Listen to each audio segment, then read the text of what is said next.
natin.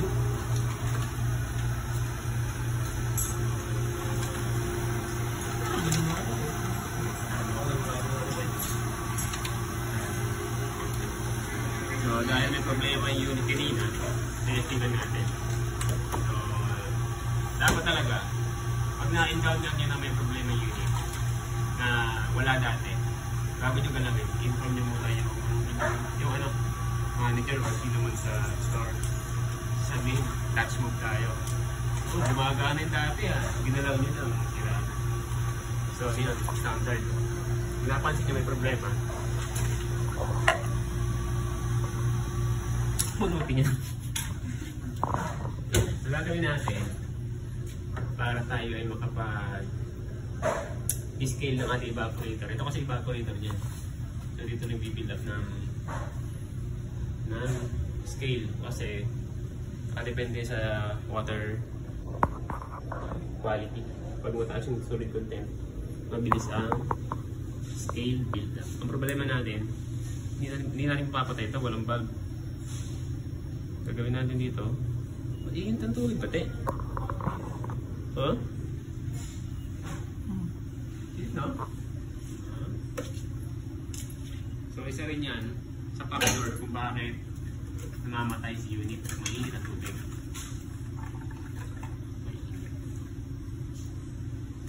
Mainit ang tubig. Saan mag-iinom kung mainit ang tubig niya? Pagdating sa... Mabagal ang recovery niya. So, nag-error yan. Gagawin natin, kailangan mapatay natin yung water supply. Pagpapalan mo lang, papatay yung valve. Kumbaga kasi papatay ito yung patay niya. So, dapat pa rin masira ito. Ito lang bend natin, ha? Yan. Wala pa lang tape dito. Tape lang tayo natin.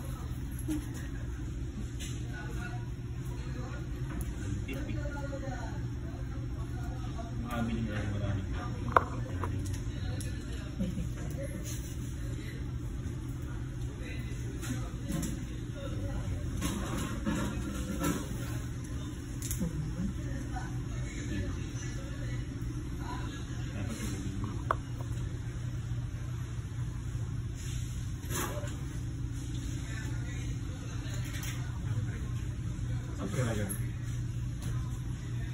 so gagawin natin, di ba? Patay na nga yan.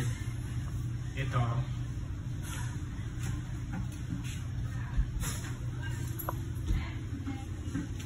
I-drain natin ito kanya evaporator kasi ito may tubig. Tanggalin natin ito. Makinig ha, makinig. Kailangan ma-drain. Sabi na sabi ni drain, gusto na tubig. itim ah. O, napatay yung tubig oh. So, wala eh.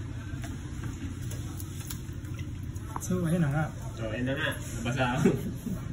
Yung laman, ang loob, itim oh. So, malamang sa malamang ang scale ito makapal. Ayun. So, na-drain na natin. So, wala nang ibang tubig dyan. Babalik natin ito ngayon.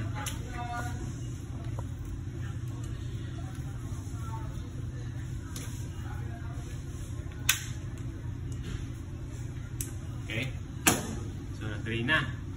Gagawin natin. So, dapat wala rin itong ibang tamang tubig. Okay. So, yung ating chemical, ito, maglalagay tayo ng 4 liters sa tubig. Yan, dito.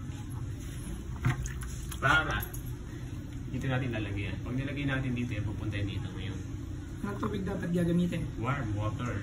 So, ang tanong, meron ba? Aray, warm water. Kung ano, warm nga yan eh. Pwede yan. So, 4 liters, dahil ano tayo, 12.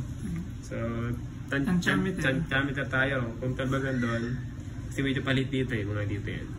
4. Mga dito 4. So, lagyan natin ng Baka meron dito ano. Yung mamaya. Patayan mo na. Lalagyan ako.